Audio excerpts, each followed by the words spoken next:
Hello and welcome back to another episode of the Stadium Showdown, your in-depth look at the future home of the Cleveland Browns. I'm Jeff Slauson. I feel like I say this often. It's an episode that we've been waiting for.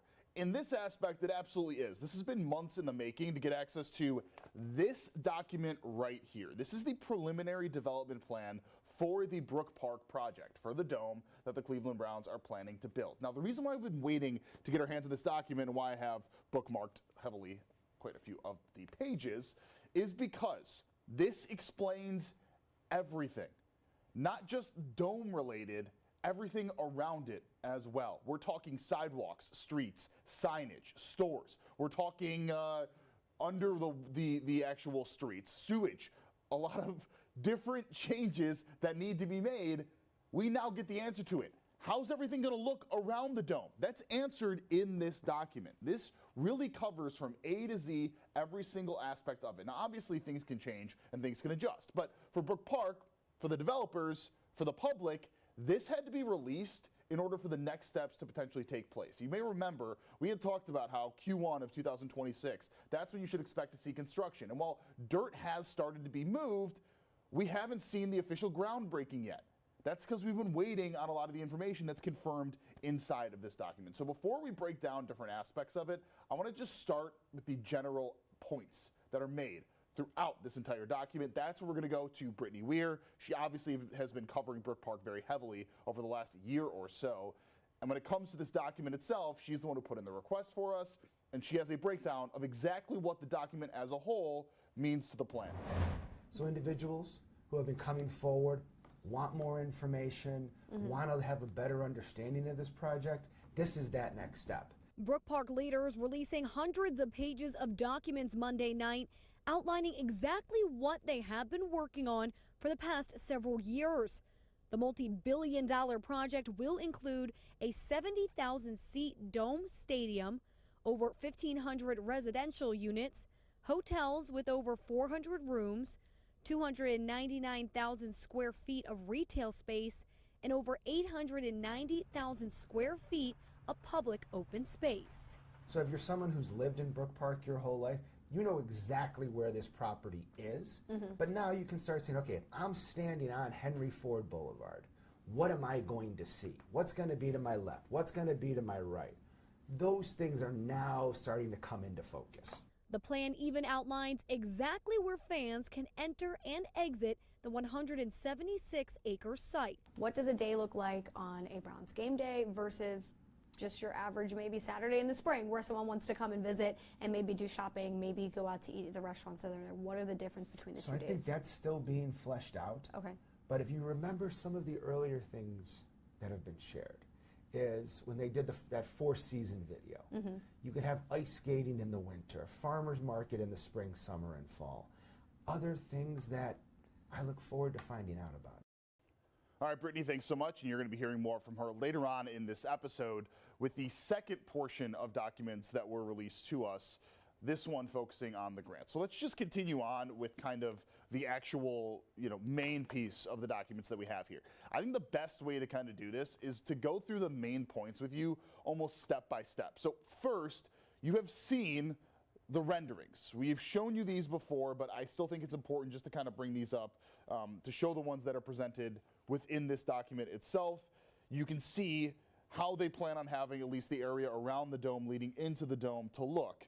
What you're going to kind of get from a lot of these renderings is this kind of communal aspect, trying to build a community that feels and looks lived in right away.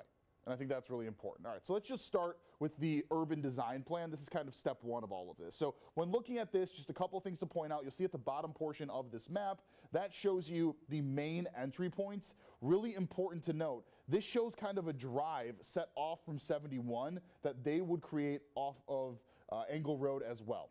Angle and Snow would see adjustments to welcome in a brand new area, and then you'll see there's two main entry points that they list, those big circles at the bottom portion.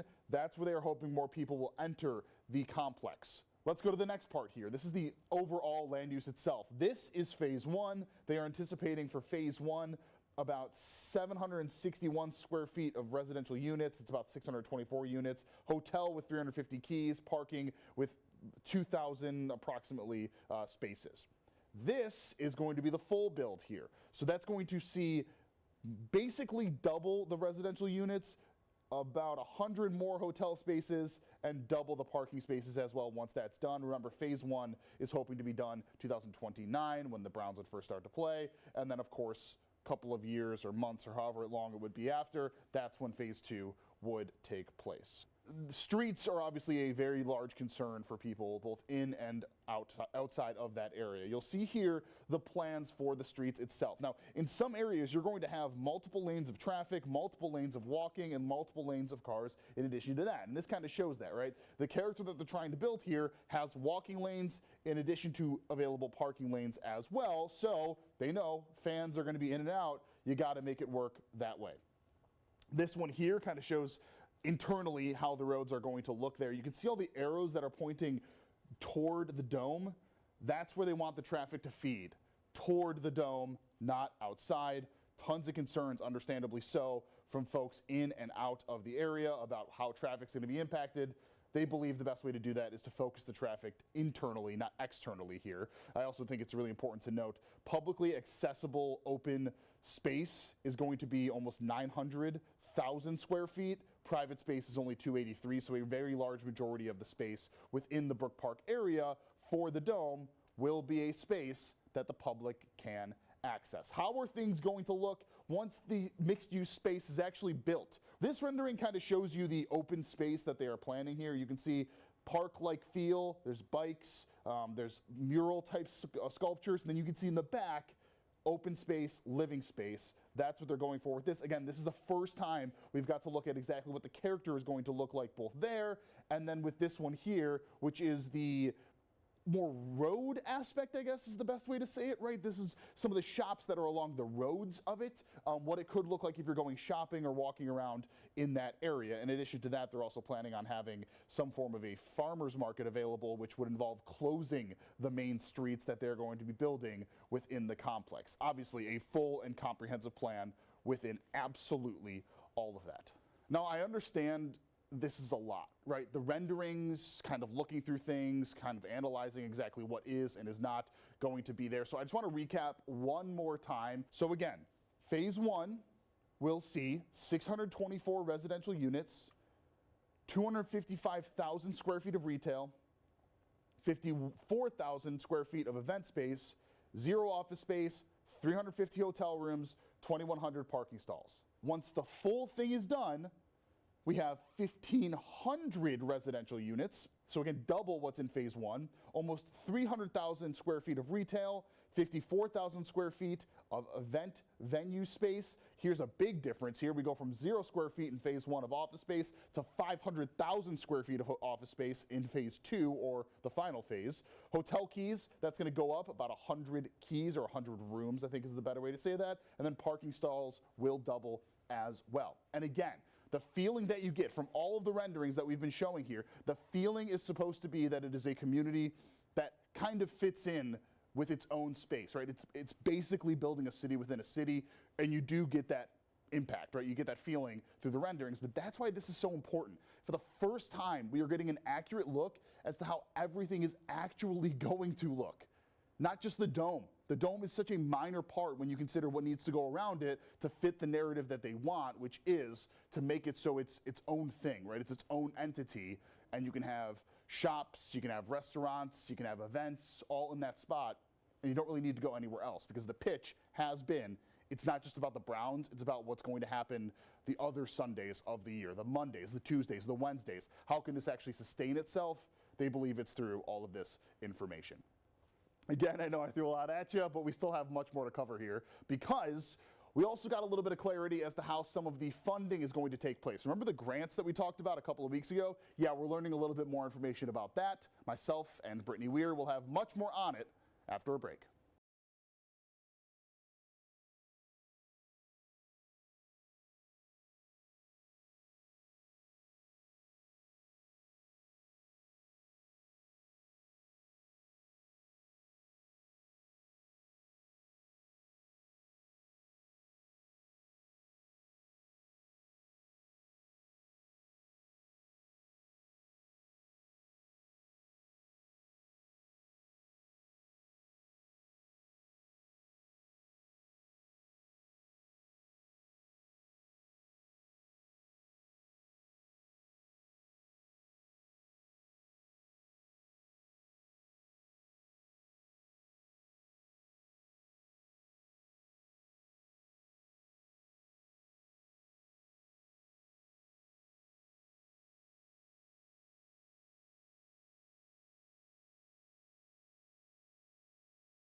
Welcome back. You may remember a couple of weeks ago we talked about the BUILD grant. That is a grant that is through the federal government to essentially provide funding for infrastructure projects that can be across the entirety of the United States. You can get up to $25 million per project here, and Brook Park obviously is very interested in it because they need infrastructure help. So they have applied. But now we are getting much more information relating to the actual grant process itself. That was given to us in addition to all the documents that we talked about in the first block of our show. And in particular, we started to learn a little bit more about who's actually interested in getting this done. And the answer might be pretty surprising. So as we did a couple of minutes ago, we're going to go to Brittany Weir first. Brief breakdown. We'll explain things a little bit more. Right now, the roads and infrastructure can't handle the anticipated traffic nightmare around the new dome. Paul Marnichak, Brook Park's Economic Development Commissioner, says the proposed fixes include widening I-71 ramps, building a bridge, and adding pedestrian infrastructure such as sidewalks throughout the area. Each buildable unit makes it easier, hopefully, to get around Cuyahoga County. The entire project costs more than $51 million, with Brook Park paying about half of that. So what happens if you don't get the 25, the full 25? You just maybe get 10 million. What does that look like? We're evaluating options there. There's other potential funding sources, so we're casting a wide net. Leaders from all around the state have written letters to the federal government showing their support for this project, including Cleveland Mayor Justin Bibb, who originally fought to keep the team downtown. So we have all these entities that are contributing letters of support because they've taken the time to learn about this and realize this is a great project for the region. Yeah, so Brittany talked about this a little bit, but I want to break that down a little bit more. Mayor Justin Bibb sending a letter to the Department of Transportation saying, hey, this grant would go to a good cause. Yes, the same mayor that was so vehemently against the Browns moving, then took the $100 million buyout from the Browns, is now supportive of the project. So I want to read just a small portion from Mayor Justin Bibb's letter. In the letter, he says, and I quote, although the project is located outside Cleveland's municipal limits, the city supports this investment because transportation networks do not stop at city borders. Cleveland residents depend on safe, efficient regional infrastructure for daily commuting, access to jobs, healthcare and entertainment, and for the movement of goods and services that support the broader regional economy. Improvements in Brook Park will have positive impacts on traffic flow and safety for Clevelanders and will strengthen connectivity across the region. Going on to say, we respectfully urge the department to give favorable consideration to this BUILD grant application. Yeah, so it seems that the mayor is fully accepting what is happening here and, in fact, promoting it, which does feel smart, right? I mean, things are going to move on whether he likes it or not. You might as well jump on and encourage some building to improve here because he understands you're going to have the dome. That's going to put a strain on many of the systems that flood into the city of Cleveland, obviously, as well as Brook Park. You might want to see those improvements done. And if Cleveland, all they have to do is, send a letter, you kind of going to take that opportunity. The other letter that I want to point to really quickly here is from the National Football League. Roger Goodell, the commissioner. You may remember, Goodell was in the Capitol in Columbus arguing, vying, trying to get the funding approved by the state. Ultimately, obviously, it was. He says in part in his statement, the NFL recognizes the importance of coordinating infrastructure investment to support economic activity and quality of life. The Brook Park project reflects a collaborative, forward-looking approach to addressing shared transportation challenges and advancing long-term regional growth. Brook Park project, kind of a tricky thing to say multiple times fast, so obviously trying to make sure I can clean that up in the next couple of episodes here. Okay, the last thing that I want to point to when it comes to this BUILD grant, just remember these are kind of two separate things, right? So we have the preliminary project report that was released. That's that massive document I broke down in the first block of the show. And then we also have the BUILD grant. You have the stadium construction, then you have the infrastructure. Again, these are two different things here. So when it comes to the timelines that they're working on, while they are the same, they're going to be different. Remember, the construction of the actual stadium might not affect the day-to-day operations of those that live in and around Brook Park. The changes to the infrastructure probably will, because that's going to see the opening and closing of multiple different streets, highways, throughways, sidewalks. It's going to mess with some things, potentially for quite some time. And what's interesting, in the Brook Park BUILD application, they show a timeline. So let's pull this up for you right now.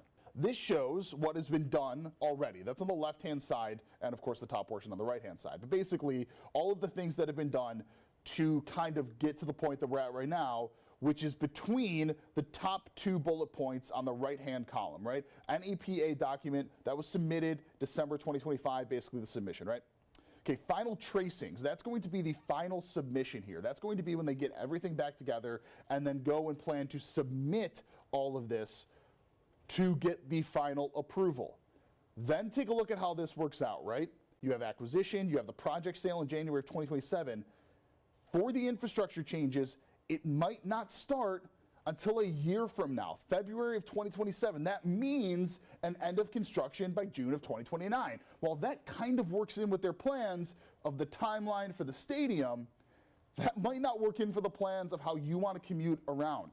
That is more than 2 years of construction for ODOT-related projects, and of course the roads and the streets. So that might mess with all of how you are going to potentially go in and around that area. You might just have to be prepared. So we're expecting to get some clarity about the funding in April, and then ultimately the build dollars are supposed to be showing up potentially in June. But again, you have 21 different companies, organizations, government entities that are supportive of this. This is the exact purpose of the build program. Between last year and this year, the build program now has 3 times more money to be able to give out, and this is the exact project that you think they'd be looking for. We had spoken about it previously. Brook Park seems pretty confident in it. Brittany talked about it. It does seem like they can figure it out if they don't get the full amount that they're requesting, but still obviously would be very advantageous for them.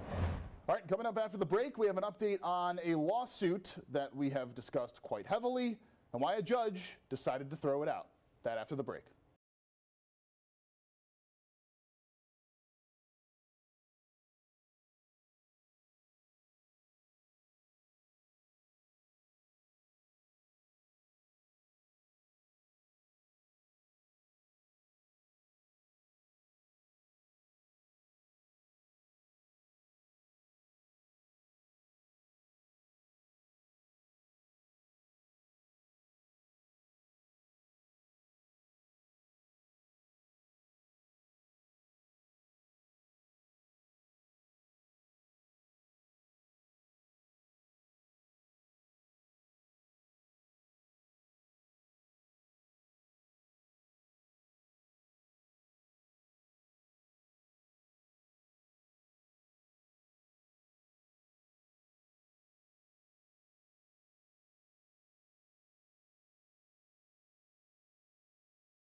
Welcome back. It was bad news for former Cleveland Mayor Dennis Kucinich. The lawsuit that he had filed, which was trying to prevent the Browns from moving into Brook Park, has been thrown out by a judge. We have statements from both Kucinich and the city of Cleveland, but really quickly, the judge threw it out basically saying that there was no standing in it. Because the Browns and because the city of Cleveland came to an agreement, the things that Kucinich was suing based off of, the Modell law, the lease, etc., doesn't really matter, because the two entities that are involved came to a $100 million agreement, so that makes, and I read directly from it, the point moot in all of this. So Kucinich released a statement to us here at 19 News that read, and I quote, "We are considering an appeal to either the 8th District or the Ohio Supreme Court since the Browns remain in violation of the lease provisions and since City Council never approved amending the lease. I filed the original suit back in August of 2025 after sending several taxpayer demands to the city aimed at protecting the public interest where I felt the city had failed. It is unfortunate the Common Pleas Court ruled even before the oral arguments, which were scheduled to take place this Friday, February 27th. That is actually the air date of this episode. My ongoing concern is that the term sheet, which was included in City's agreement with Browns, nullified the $573 million which taxpayers gave to the Browns and gave the Browns owners influence over an additional estimated $500 million in lakefront land. In exchange, the city received $100 million, $30 million of which is intended to pay to tear down the lakefront stadium, which has at least an additional 25 years of life. Of course, we are considering an appeal on behalf of the taxpayers of the city of Cleveland, who have been ill-served by their city leaders." And of course, we wanted to reach out to the city of Cleveland for their response on it, because they've been wanting this lawsuit to go away, and it obviously alludes to that in their statement, which reads, and I quote, "Mr. Kucinich didn't realize that the state legislature drastically changed the Modell law last year." That's obviously sarcasm, "which left the city with no legal option to keep the Browns past 2029. That shredding of the Modell law, in addition to the legislature also giving Haslam Sports Group $600 million, left us with two choices. Work towards a settlement to secure some sort of compensation, or keep fighting a now weak case in court that likely would result in the city receiving nothing. We chose the logical option, as we believe $100 million is better than zero. This dismissal reaffirms that the city made the right decision." So that leaves one lawsuit left, the unclaimed funds lawsuit. In fact, the state tried to get that lawsuit thrown out earlier this week. They want it to end, obviously. They want the money to be able to go to the Browns and any other organization like the Cavs and the Guardians that have tried to get money from the state to help with their stadiums. And as of right now, it is still being held up in court. But again, the state filed to have that lawsuit thrown out. As of this airing, nothing has changed with that current situation. Obviously, as things start to progress, we will let you know as soon as possible. And last thing, next week, we are expecting to hear even more from Brook Park. They're going to be having a public meeting relating to all the documents that we showed you earlier. Of course, we'll break that down in next week's episode. And of course, if you want to watch any of our previous coverage, scan the QR code on your screen right now. It has been a busy week. There's a lot to cover here. If you want to see the documents, see all that stuff, that's available at that QR code on your screen. Oh boy, that was a doozy. I really appreciate everybody for watching through. It's important information. I'm exhausted from talking so much, and I get you're probably exhausted from hearing me talk so much, but it's important information, and this is something that we've been waiting to learn more about. We are still wanting to hear from Brook Park's mayor. Hopefully we'll get him on the show in the next couple of weeks, just to kind of talk through some of this stuff. But yeah, a lot of information, so I appreciate you staying with me. For now, I'm Jeff Slauson with 19 News. Have a great week. Thank you for watching the Stadium Showdown. We'll see everybody next week.